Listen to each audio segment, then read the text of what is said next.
June 12, 2025 Ahmedabad నుంచి గాల్లోకి ఎగిరిన కొద్దిసేపటికే air India విమానం కుప్పకూలింది. నిమిషాల వ్యవధిలో 260 మంది ప్రయాణికులు శవాలయ్యారు. అప్పట్లో ఇది కేవలం ఒక ప్రమాదంగానే అందరూ భావించారు. కానీ ఇప్పుడు బయటకు వస్తున్న నిజాలు వింటే ఒళ్ళు గగురు పొడుస్తోంది.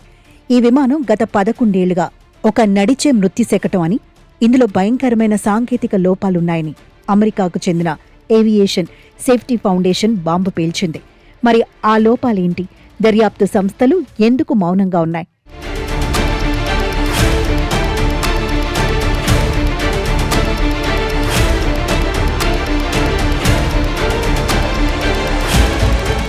అమెరికాకు చెందిన foundation of aviation safety executive director ed Pearson ఈ ప్రమాదంపై సంచలన విషయాలు వెల్లడించారు.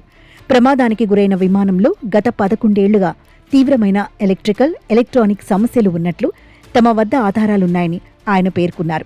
పవర్ కంట్రోల్ యూనిట్ నుంచి ఫ్లైట్ మేనేజ్మెంట్ కంప్యూటర్ వరకు అన్నీ విఫలమవుతున్నా ఎయిర్ ఇండియా ఆ విమానాన్ని అలాగే నడిపిందని బహిర్గతం కాని పత్రాల ద్వారా నిరూపించారు. ప్రమాదం జరిగినప్పటి నుంచి భారత విమాన ప్రమాద దర్యాప్తు విభాగం, జాతీయ రవాణా భద్రతా బోర్డు దర్యాప్తు చేస్తున్నాయి. అయితే FAS సేకరించిన కీలక పత్రాలను వీరికి పంపినప్పటికీ వారి నుంచి ఎలాంటి స్పందన రాలేదని ఎడ్ పియర్సన్ తెలిపారు. తమ దగ్గర ఉన్న ఆధారాలను దర్యాప్తులో పరిగణలోకి తీసుకుంటున్నారా లేదా అన్న దానిపై కనీసం జవాబు కూడా లేదని ఎడ్ పియర్సన్ ఆరోపిస్తున్నారు.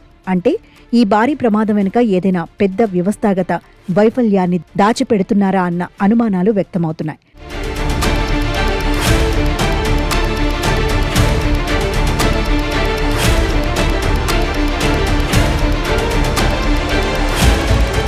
ప్రస్తుతం ఉన్న సమాచారం ప్రకారం ఈ ఆరోపణలపై దేశంలో నిరసనలు వ్యక్తమవుతున్నాయి.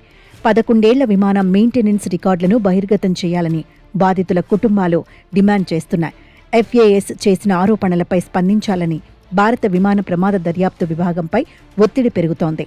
సాంకేతిక లోపాలు తెలిసి కూడా విమానాన్ని నడపడం నేరపూరితమైన నిర్లక్ష్యం కిందకు వస్తుందని న్యాయ నిపుణులు హెచ్చరిస్తున్నారు. దర్యాప్తును మళ్లీ మొదట్నుంచి క్షుణ్ణంగా జరపాలని ప్రపంచ ఏవియేషన్ నిపుణులు కూడా సూచిస్తున్నారు.